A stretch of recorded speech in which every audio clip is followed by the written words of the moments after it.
I mean, it's one thing to be walking out of the halls of Congress thinking you're going to a plane to go to Brown University and speak that night, and all of a sudden you can't go. The cops stop you. And all you've done is stand up in a hearing, John Conyers' judiciary hearing, where they were talking about the abuse of the FBI in using those national security letters without tying them to a specific investigation.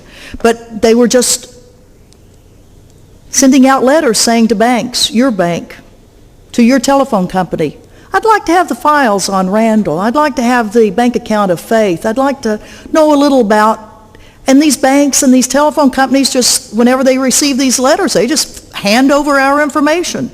So finally the Congress has gotten after them, and they call the FBI in on the carpet, and they were really telling them what for. You know, the American public doesn't trust you anymore because of what you've done. Well, one of the Republican congressmen had just said that to the Inspector General of the FBI when I needed to get up and leave to go catch the plane. So I thought, well, I'm a member of the American public, and I'll just testify to them right now. You know, because you as a citizen, you can be in the halls of Congress, and you can be in congressional hearings, and you can speak, even though you're not an invited guest. You can stand up, and if you say something very short and sweet and succinct and then either sit down or go on out, you can do that. Well, I've done it many a time. And I've also done it at length where I would be hauled out and arrested after it because I wouldn't shut up. But this time I knew I needed to come up to Brown, so I just stood up and said, yes, Congressman, you're exactly right. As a member of the public, I don't trust the FBI. And thank you for having these hearings on the abuse of national security letters. And please have a federal judge authorize every one of those letters. Well, Congressman Conyers, as he has to do as the chairman of the committee to have a little law and order in those congressional hearings, he said, thank you, ma'am, thank you, please either sit down or go on out the door. And I said, thank you, I will be going on out the door. I've got someplace to go. And off I went. And Mike, the police officer, was at the door and opened it. I know Mike from many other arrests. And as Mike opened the door, he said, that was a very good comment, very good. I don't trust him either. Well, as I went into the hallway, here came another police officer, a captain, Captain Sullivan, who said, arrest her. And Mike and I looked at each other like, what for? I mean, we know what the rules are on arrest, and I hadn't broken any of the rules. Well, this police captain, who had, as we found out later, had another run-in with some other people that had been in a congressional hearing, and he had lost on that one. He was going to make sure somebody went to jail that day, and he said, arrest her, arrest her. And Mike was going, she didn't do anything. Arrest her. Well, the noise level was getting higher and higher in the hallway because I was saying, I didn't do anything to get arrested. Don't arrest me, arrest somebody else. I've got to go catch a plane. Well, Sullivan just kept going, no, arrest her, arrest her. Well, one of Conyers' staff members from the Judiciary Committee came out and said, what's going on? Don't arrest her. Nobody has ordered her to be arrested. Usually it's the committee chair that taps twice with the gavel. Once, you know, you're going to be taken out. Twice, you're arrested.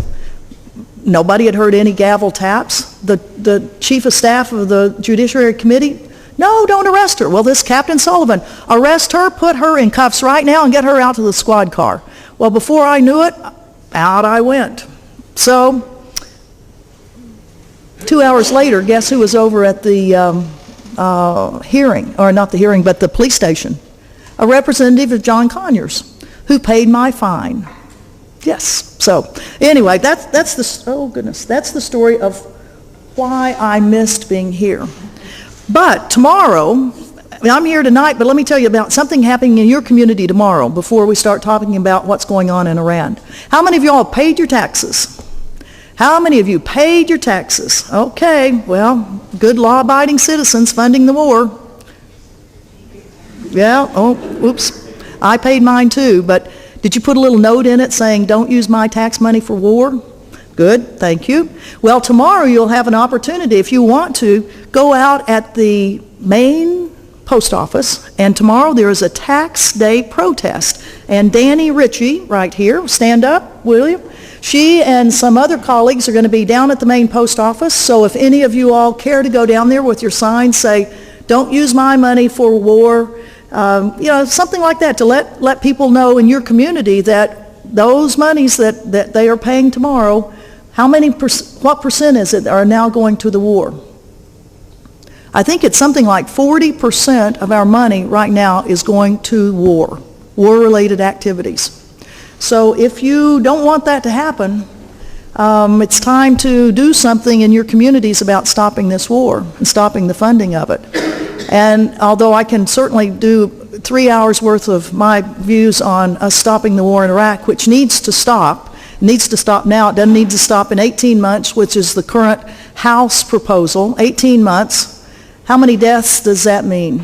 House of Representatives says it's just fine if we have 1,800 more Americans dead, because it's 100 a month that are dying. So under the House proposal, 1,800 Americans will die. How many Iraqis?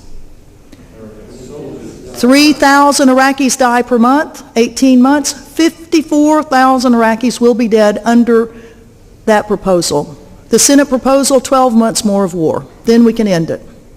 1,200 Americans, 36,000 Iraqis will die. I say that's not what I voted them to do. I voted them to stop the killing now. So any of you all that want to join us in Washington to talk about the war in Iraq, please come on down there. And then on the other side of the T-shirt that says stop the war in Iraq, we've got to put don't start a war in Iran. And that's what I'll talk to you all about tonight. My concerns about the possibility, the probability. I don't know which one. Let's talk about it, and then you can figure out whether it's a possibility or a probability that the United States of America will attack yet a third country in that region of the Middle East. Iran, a country that is surrounded by the United States of America. Iraq on the west, Afghanistan on the east, 2 carrier groups to the south, a third one coming in.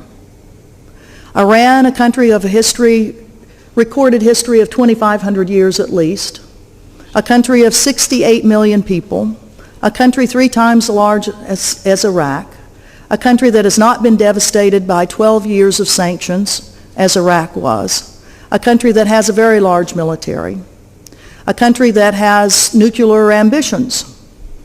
Nuclear for what? For energy? For weapons? That's the big question. A history with the United States of America that's quite extensive, starting in the 50s, when the CIA was a part of a group that overthrew the elected government of Iran and put in the Shah of Iran. 20 years later, 27 years later, there was a takeover of the U.S. Embassy. 50 some odd U.S. diplomats, my colleagues, I know quite a few of those, who were held captive for 444 days and were finally released in 1981, just as Ronald Reagan was coming to be the president, after Jimmy Carter had agonized over what had happened for most of his presidency, and the captives, the prisoners, were released as virtually the day that Ronald Reagan took office. Are there any more things that happened between the United States and Iraq? Yeah, there were plenty. What about an airliner? 280 Iranians killed because a U.S. Navy ship blew the airliner out of the skies in 1982. A war between Iraq and Iran, where millions of Iranians were killed and millions, I don't know if it was millions of Iraqis were killed. A war that weapons of mass destruction were used, chemical weapons that were used by the Iraqis on the Iranians, where over 20,000 Iranians were killed directly and 80,000 more of them are still suffering from the effects of the use of chemicals. And where did those chemicals come from?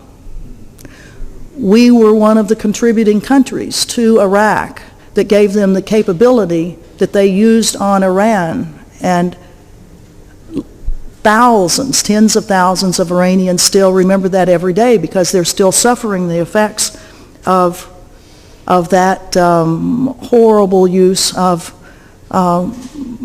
really banned illegal weaponry that the United States was still producing, is still producing, that was used by Iraq. It was probably the biggest use of weapons of mass destruction since the United States used it in World War II, in the dropping of 2 bombs on Japan. So we do have quite a history, not only with Iran, but with the world on the use of weaponry.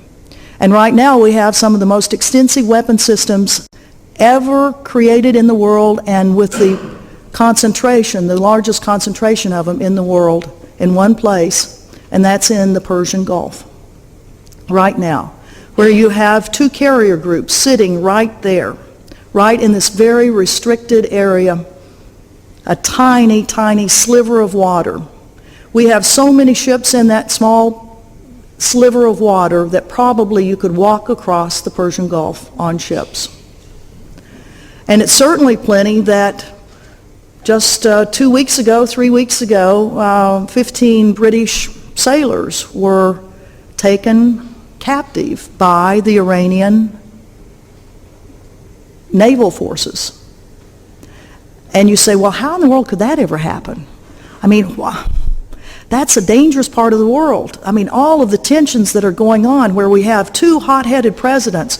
We have Ahmadinejad of Iran and George Bush of the United States are just slinging verbal cannons, I mean, arrows going all the time. They're talking so strongly about each other that, I mean, this is a dangerous part of the world. And surely there are rules of engagement so that there's not going to be anything that precipitates. I mean, surely people are watching out so that there's not a flash point, a flame point, that will cause one side or the other to react.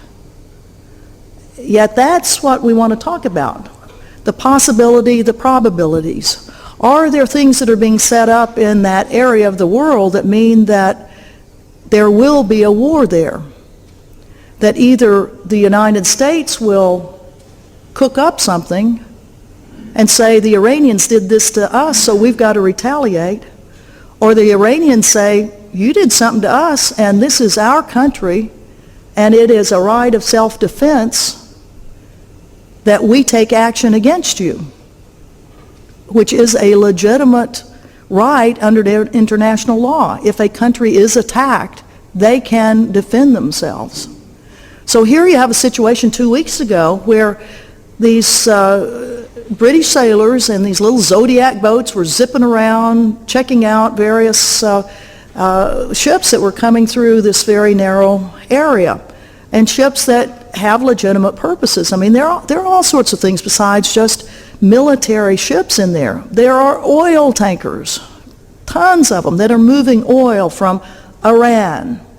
I mean, they're not moving it necessarily to the United States, and of course, if it doesn't come to the United States, we don't think it happens. If it's not our oil, I mean, who in the world else could be getting oil from there, because isn't it our oil? Well, a lot of the world gets their oil from that area of the world, and there are tankers that are moving oil from Iran to China. There are tankers that are moving oil from Iraq to us. There's oil moving from Bahrain. There's oil moving from Saudi Arabia. That area is just clogged. And there's also commercial traffic, not oil tankers, but tankers that are or ships that are carrying all sorts of produce, merchandise, cars. And in fact, apparently these British sailors were going aboard. They were boarding a ship that they had heard was carrying cars into Iraq, and somebody hadn't paid the duty, or something was illegal about it, and they were checking to see what was going on. So here they were on their little mission, and all of a sudden the Iranian Navy comes up and says, you're in our waters, we're taking you. And it wasn't the first time they did it. Several years ago, there were British sailors that had been taken for being according to the Iranians at least, in the wrong place. Well, so what happened? Did World War III start there? No. There we go. There were some things that were going on behind the scenes that meant that the British did not react in the way that one would suspect the United States of America would have reacted. What would have happened if those had been American sailors in those Zodiac boats? Do you think we would be at war right now? Do you think there would have been something that would have happened? I would hope not. But from what we the United States have been doing lately, I suspect that the response would have been ratcheted up a whole lot more. Right now, we as the invader and occupier of Iraq, even though we say we've given the sovereignty back to Iraq, but we still do go into Iranian consulates and take out people, diplomatic institutions that supposedly are sovereign territory of the country they represent, even though it's in a different country, but by diplomatic laws and courtesies, you're not supposed to go in, breaking into somebody else's consulate, even if it is to go get somebody that you think may be supplying arms to somebody else. Because if that is true, how about the military attachés that are sitting in the U.S. Embassy in the Green Zone? I mean, they are doing exactly the same thing. Of course, in our views, that's our right. I mean, we're there to help. We invaded and occupied. It is our land, and even though half the Iraqis at least or more say you ought to get out of here, because our soldiers are there, we get a free pass on this. But to a lot of the countries of the world, America should not be given a free pass. But what we did was take five Iranians, who the Iranians say are diplomats, and we say are arms agents. And did we give them back? The British were held for, 2 weeks? The British sailors were held by the Iranians for 2 weeks. How long have we held the 5 Iranian diplomats? Yeah, we've still got them. They are part of 250 foreigners that the United States of America are holding in Iraq right now. And there seems to be a little bit of a discussion within the administration on what to do with them. One article says that Condoleezza Rice, as Secretary of State, has said it's in the best interest of the United States that we return those 5 diplomats. She was overruled. So we, the United States, are still holding those 5 diplomats. How many other people are being held in Iraq right now? 17,000 people are detained in Iraq. 17,000, those would be Iraqis. Our peace surge, that's what we call it. It's the war surge, the thing that happened after Christmas, where we are putting in another 21,500 people to calm the war down in Iraq. How many of those people were for purely detention purposes? Anybody know? The newspapers say that 2,500 more military policemen have been requested to go to Iraq because it is the intent of the United States during this surge to detain more and more Iraqis. Right now we already have 17,000 of them. And we did such a good job on prison care for Abu Ghraib and other things. I would say that probably that part of the surge is not going to be working any better than it had before. So the detention of people, 250 foreigners detained in Iraq, including five Iranians. That's something we need to always be keeping in mind. Who do we have detained, and why are they being detained? Today in the newspaper, there's just so much stuff. I've been kind of out of touch. I was up at Trap Rock Peace Center up in western Massachusetts attending a social forum, so I didn't really get to check every single day everything that was happening. So this morning before I left, I quickly, kind of downloaded a couple of articles, and one of them was a U.S. general, the deputy operations commander of CENTCOM, because is the U.S. planning to attack Iraq? We've had various statements coming out of the administration. Back in last fall, the statements were all options are on the table for Iran. We're not taking any options off, to include the nuclear option. That was one of the questions. Well, the deputy operations chief for the Central Command has just said that the U.S. has no plans to attack Iraq. This is the latest U.S. rejection of military action. It says we do have plans, but we aren't planning on implementing them. It does say that tensions have risen over Washington's accusations that Tehran is providing deadly weapons and training to militants attacking U.S. forces in Iraq, a claim Iran denies. President Bush has said that the U.S. military would aggressively pursue Iranian agents who stir up trouble in Iraq. So now they've got to identify, which are these Iranian agents? Well, this general says, well, there's a little bit of backtracking on what the administration says versus what the military says, the professional military. Our military is saying the presence of certain weapons, certain technology, certain tactics and techniques point us to elements of the Iranian military, but I would be remiss if I then connected dots any greater than that. He says he believes that military action against Iran would not be the best course of action, the Admiral Bill Fallon, who was the commander of U.S. forces first in the Pacific, out where I live in Hawaii, now the new commander of Central Command, says he does not view military action with Iran as desired military activity right now. The last resort of conflict is war.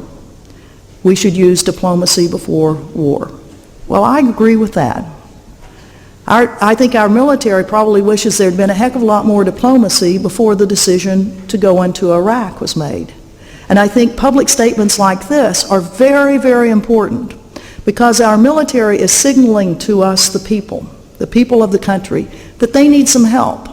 They need some help to stave off a political decision that is not based on national security, is not based on military necessity, but is based on political aspirations to use military force. These are important statements, and do use them. Do talk about them. Do come to Washington with us, because really what I'm interpreting this is that our military is saying, if you, the people of America, don't want the U.S. military to be going into Iran, and by going into it may not be an invasion, because right now our military is probably incapable of doing large-scale ground operations in Iraq. Most of the military leaders are saying that the military is, I wouldn't say broken, but it is incapable of mounting further large-scale operations. We have a military that is totally dependent on the Reserve and National Guard forces, whose equipment has been pretty well used up in Iraq. We have men and women that are pretty well fed up with having to go back to Iraq or Afghanistan for not just one time, 2 times, and many of them, like Marines that go back, that can go for 7 months and then they have a short time back. Many of them have been 3 and 4 times. Yeah, they're volunteers. That's what everybody tells them. Suck it up, you volunteered. Well, they didn't volunteer. They didn't volunteer for this at all. They volunteered for an administration that would use them only for true national security purposes and not for wars of choice.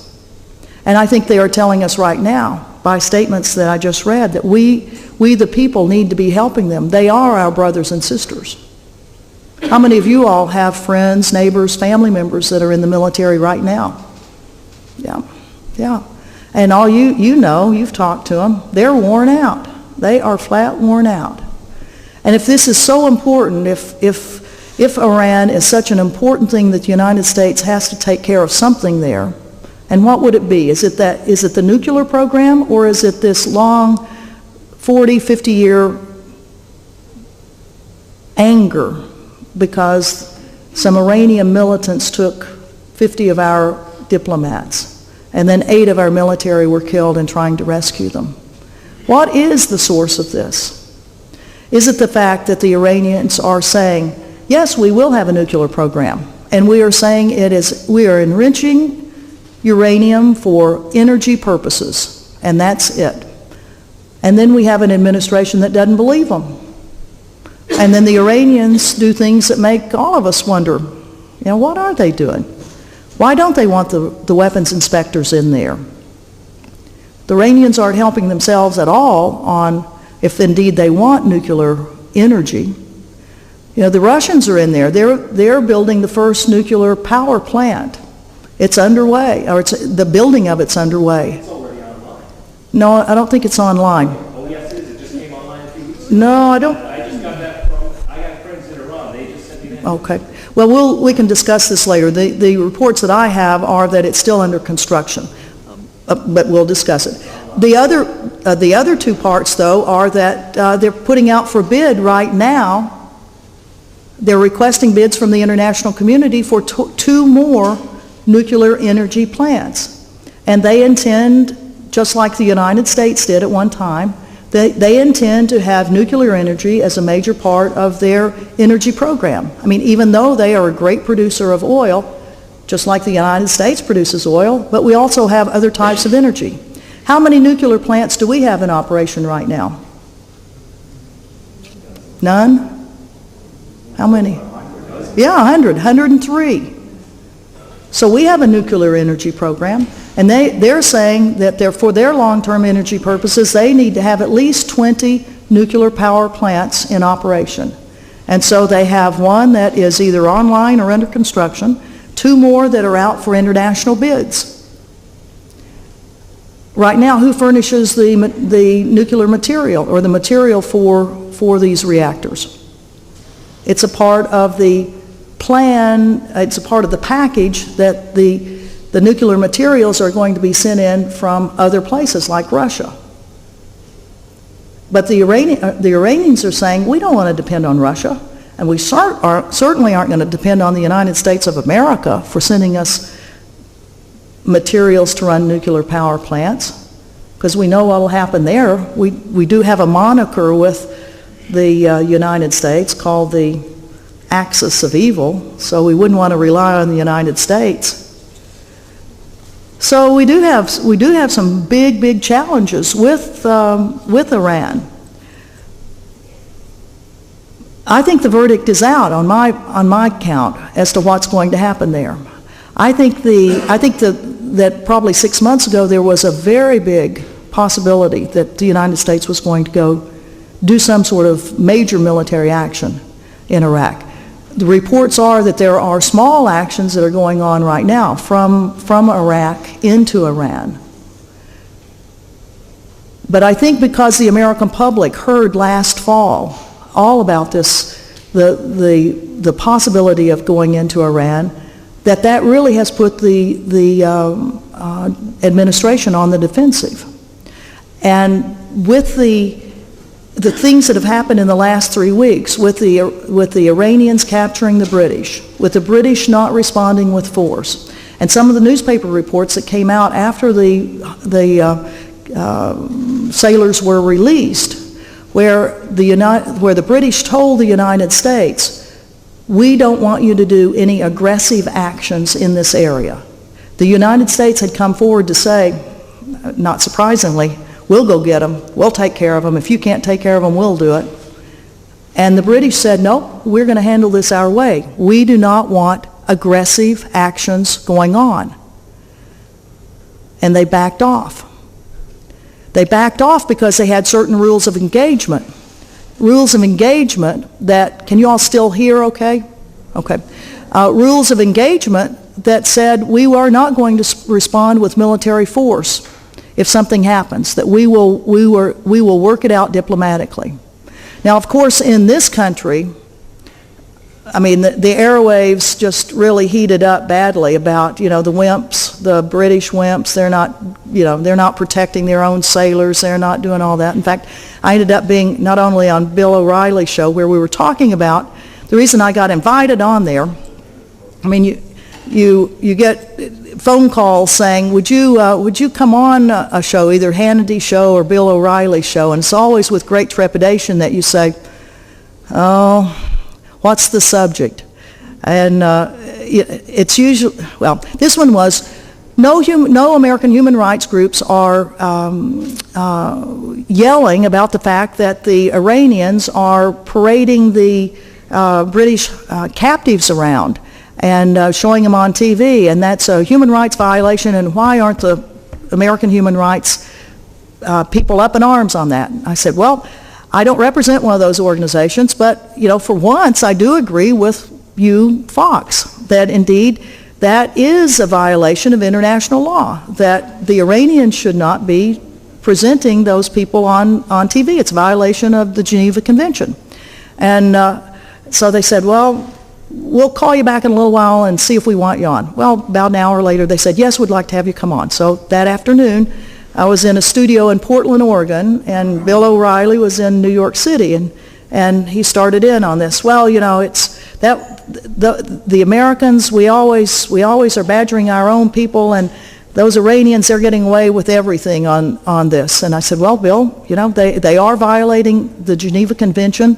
They're parading those people around as a public curiosity, which is forbidden by the Geneva Convention. And even though there was not a declared war, you always want to afford the highest degree of care for anybody that's in your custody. It gives you the moral high ground should any of your people be captured anywhere. So I said, yeah, the Iranians should be taken to task on this, and also we, the United States, have to recognize that we have not done right by a lot of the prisoners that we've had. We've paraded them around too, and we need to be on the moral high ground, and we need to stop violating international law ourselves. Well, of course, that just set Bill off on, well, you hate America. You've always hated America. I mean, people like you, you're just unpatriotic, you're this, that, and the other thing, and oh, God, it just goes on and on and on and on. And finally, the way I've figured out on these shows is you just take one really deep breath. You have 1 or 2 points to get across through the whole time, and then you just take a breath and start talking. Well, so I started talking, saying, no, this, everybody ought to be held accountable for the international law, that none of us should be breaking these international laws. The Iranians are culpable, the United States is, da-da-da-da. Well, Bill then came in, well, you're just unpatriotic, and da-da-da. Finally, at the last of it, I said, well, Bill, I was in the military for 29 years and 16 years as a diplomat, and what have you done? And right with that, on the air, it was, cut her mic off, cut the mic.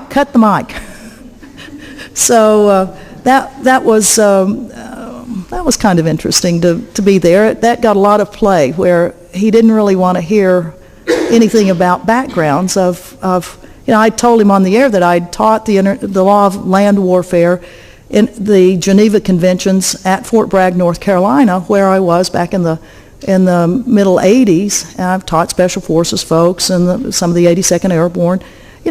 People know what the rules and regulations are when you're in the military. They know what you can do and you can't do.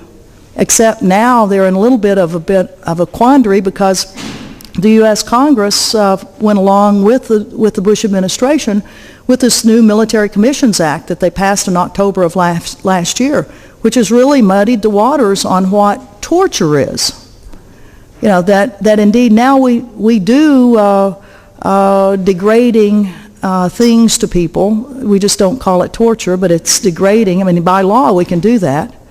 We do things that if they were done to any one of us, we would certainly call it torture. Well, these are things that have really muddied up how our military now, how they're taught, how they're trained. We have an incident where at West Point, some of the staff members at West Point went to the production team of the TV show 24 Hours, because there was so much torture that was going on that show, and it was indicating that it was okay, that by law it was okay to be doing the things that were on that show, that government officials, it was their right to torture people as was being portrayed on there.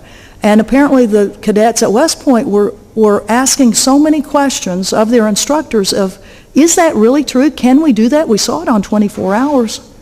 That they went to the production team to say, you're showing stuff that America does not need to be known. We don't need to be doing that. We shouldn't be doing it. It's illegal.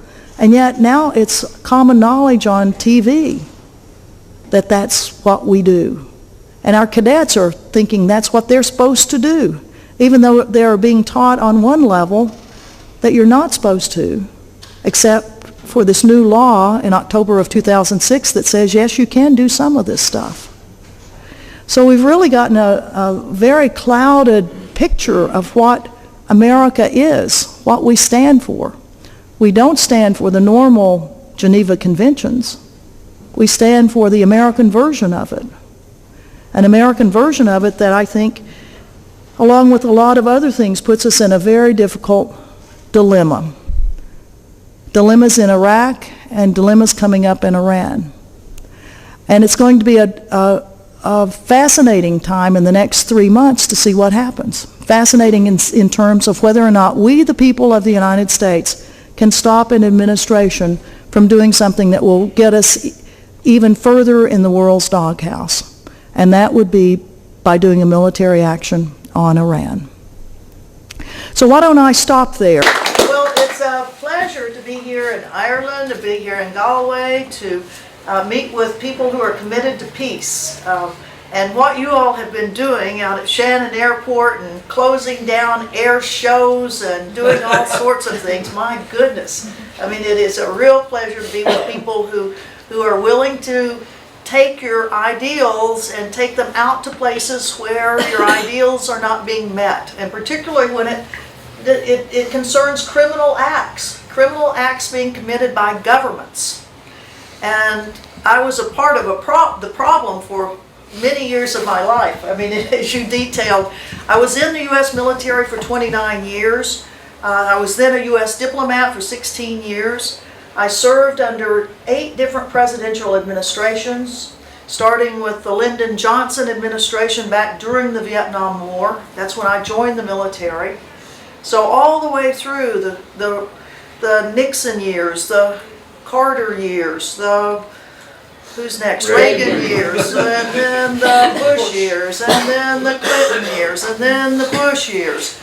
I mean, while I was in the U.S. government, how many of you all were out protesting something the U.S. government was doing during those times? And I would suspect every hand will probably go up. I mean, because there were terrible, terrible policies that the United States was following, terrible programs that we had. But I didn't resign. I only resigned 10 years ago. In fact, next month it'll be 10 years that I will have resigned. It wasn't that I fully believed every single thing that all these presidential administrations were cooking up, but I, like so many people who decide that they're going to have a career in the government, you end up holding your nose to a lot of things that these various presidential administrations do. How many of you all know somebody that's served in the federal government or, some level of government? In your family, your friends? I mean, you all know, and generally they're pretty good people, but sometimes they are in administrations that aren't so good. But in the United States, I don't know quite what it is here in Ireland, but in the United States, we really don't have a very strong ethical base in terms of training young people to say, if you really see something that's going wrong, whether it's in the government, whether it's in the military, whether it's in a corporation, whether it's in a university, or, wherever it is, that if you see something going wrong and you try to fix it within the system and you can't fix it, then, you might consider, getting out of it and letting people know about it. And even resigning over it. But we don't really have that in the United States. And I was a part of that system. I knew things were wrong that were going on in these various administrations. I mean, starting with the Vietnam War. I mean, I didn't join the Army during the Vietnam War to go to Vietnam. How many of you all have ever served in a military? A couple of people. Did you say paramilitary? Then might be. There you go. There you go.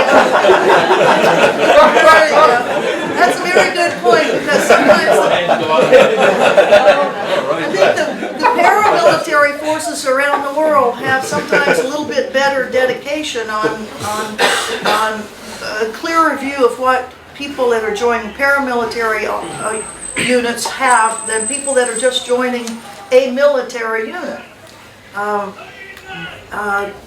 I didn't join the Army to go kill people. I joined the Army to get the hell out of the state of Arkansas where I was living. That was why I joined it. I wanted to go travel, see the world. My family didn't have any money. And when the Army came through town, and I was being trained as a teacher, and I don't want to offend any of you teachers, but that was the last thing on earth I wanted to do. I didn't want to teach school. I wanted to go travel. I wanted to go see the world. And when the Army came through, and even during the Vietnam War, it was join the Army, see the world. And for the guys, it was going to Vietnam. For most of the women, except for the nurses, you might see other parts of the world. So that's kind of how I got into the military. And then I ended up staying a long time in it. And then I moved over to the diplomatic corps, where you really are. You're a representative of the United States, and your official job is to explain the policies of whatever person it is that the United States elected as president of those United States. And we have elected some doozies. Oh my goodness. Some of the policies that you all have been protesting, and all of my best friends in the United States are people who have been challenging U.S. policies as American citizens. They've been challenging these policies all of their lives, starting with, well, depending on how old they are, certainly from the Vietnam War on forward. And the clarity of vision that they have had on what they believe is right for the world, or right for the United States, was much clearer, I think, than what I had when I was in the government.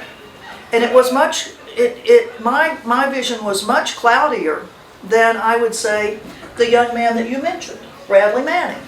Bradley Manning, a private first class in the U.S. military, who allegedly has downloaded the largest number of State Department and military cables and messages, I think, in the history of the world. I mean, I've read more diplomatic cables on WikiLeaks than I ever read as a diplomat. I mean, it's been fascinating to me to see what's come out about what my government was doing in various parts of the world. And I don't know if you all have been keeping track of the specific cables from the U.S. Embassy in Dublin to Washington about what was going on, the talks that were going on with the members of the Irish government. And I don't know if you were aghast at some of the things that you found out. And it's not all over yet. I mean, WikiLeaks still has more stuff. They just haven't posted it yet. So stand by for more. But Bradley Manning, a young man who, on one level, it is, the United States has such a trove of classified documents, and now everything the U.S. government does is classified, so they can make sure that they scare everyone in the U.S. government to not release anything, that you're going to be treated just like that Bradley Manning. That Bradley Manning, who now has been in jail almost 1,000 days, young man who served the first year in conditions under the U.S. military that were similar to what was going on to Abu Ghraib. The United States military was treating one of our own soldiers who was accused of criminal acts but not convicted in a pretrial confinement situation in the same manner that we were terribly treating and illegally and criminally treating other people in other parts of the world. Well, there were several of us that got arrested, and of this crowd, I mean, my arrests have been tiny little points where we tried to bring the attention of the American press to some issue. And one of the places we got arrested was at Quantico Marine Base, where 400 of us had gone down to a rally to challenge the U.S. Marine Corps as they were holding this young man in a Marine Corps cell, giving him none of the pretrial hearing rights, keeping him generally naked in his cell, trying to put pressure on him in every way, as we've done with people in Abu Ghraib and Guantanamo and places like that. Well, there were 400 of us that went down to Quantico, which is about an hour south of Washington, D.C., And one of the people that was with us was Daniel Ellsberg, the whistleblower from Pentagon Papers time. And as we, Daniel, myself, and two other, Daniel's a veteran of the Vietnam War. He was a Marine in the Marines, and we had a World War II vet and an Iraq vet. And the four of us walked across the main road to the front gate of the Marine Corps base, and we were supposed to be putting flowers at the base of the Marine Corps monument, which kind of, well, it was symbolic. That's what it was. Well, the police, you know, sometimes the police act in your favor. They are so stupid that something happens that, you know, things happen after that. And we got there, we couldn't even put these flowers at the base of the thing. They said, no, you can't even go over to that monument. I said, we're all vets, come on, what's going on here? You can't go over there. You have to put those flowers right here on the road. I was like, put them on the road, that's not right. So we just ended up sitting down in the middle of the road, and our 400 colleagues over on the other side of the fence hopped the fence, and for the next 3.5 hours we occupied the intersection. And when finally the police, the Gestapo police, I mean, I've never seen anything quite like this one. They had the horses out, and then they had the goose-stepping guys that, you know, the Star Wars, whatever, you know, the stormtroopers coming to take us away. But that incident, that time where 34 of us got arrested at Quantico, made national news, and primarily because Dan Ellsberg was part of it. But 2 weeks later, the Marine Corps and the Army released Bradley Manning from that facility and put him in an appropriate pretrial confinement facility where he is kept with other pretrial accusees, where he does have reasonable clothing, he has reasonable food, he has contact with everyone else. I mention that because it is 1,000 days that young man has been in jail. His court-martial, I've been to many of his pretrial hearings. There have been about 10 of them so far, where his defense attorney is trying to elicit in each of those hearings more information about what the government has and how they're going to present it in the court-martial. The court-martial is now scheduled to take place on June 4th. June 4th. So we're keeping our fingers crossed, even though every one of the motions of the defense has been denied by the military judge. Every one of them has been denied. But the hope of the world, as we all over this world hold vigils, hold signs that say, I am Bradley Manning, I am a person who wants the truth to be told about what my government is doing. And we hope that other people in our governments will be whistleblowers, that if they see some sort of criminal acts that are occurring, that they will have the courage to stand up and say, this is wrong, and I know it's going to get me in trouble, but it is important that we, the citizens of the world, know what our governments have been doing. So here you have Bradley Manning, 1,000 days in prison, and I hope that a miracle occurs, that in a military court-martial that begins in June, that the ultimate resolution of it is that Bradley Manning does not have to spend the rest of his life in jail. But I'm not too sure about that. I'm not too sure, because I think the U.S. government is going to make an example out of Bradley Manning. They want to scare everyone. They don't want people in the U.S. government to be whistleblowing. They don't want a person like John Carrico, a CIA agent, who now is serving 18 months in jail, because 3 years ago he told the world that the United States was waterboarding. I mean, we kind of knew it, but we didn't have any official confirmation, but a CIA agent on television said, yes, I know we waterboarded. We waterboarded people in Afghanistan, in Iraq, in Guantanamo. John Carrico is now serving time in jail because of, sometimes they don't go after you directly for what they allege that you did. They go around the circle, and that's where they have John Carrico. He apparently emailed to a reporter the name of a CIA agent who he thought had retired. Well, The reporter never even used the email, never even disclosed the name of the CIA agent. But because now in the United States, and I would suspect here in Ireland too, every one of our emails, every one of our Twitters, every one of our Facebook posts, everything that we do, every one of our cell phone calls is being recorded. And in the United States of America right now, in Oregon, the state of Utah, the United States has one of the largest computers in the world, where everything that happens in the United States and U.S. citizens anywhere in the world is being tracked. It is being taken and is being stored. And the U.S. government says, well, yeah, we're storing it, but it will take a court order, a search warrant by a judge before we will release that to law enforcement. Well, now, how many of you all think that's probably true? Do you? So far, I don't see one hand, and I don't either, because we do have history on this.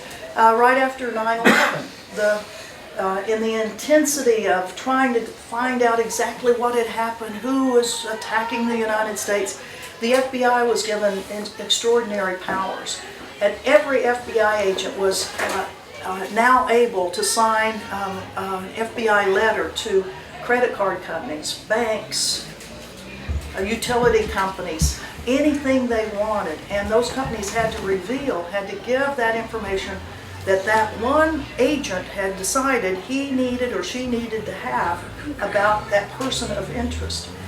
Well, it turned out, surprisingly, that some of those requests for bank records and credit card records and all didn't really have anything to do with criminal activity. That there were some FBI agents that had decided they needed to see the bank account of their ex-wife or their ex-husband, or they wanted to see that credit card. And it became so common knowledge in the FBI that this was being abused that even in the hallways of the FBI, people were talking about it around the water fountain. You wouldn't guess what I got today. I got my wife's records. I knew she was cheating on me. I mean, all of this was going on, and finally an investigation was held about it, and indeed, the misuse of that authority is such that I am very, very suspicious that that sort of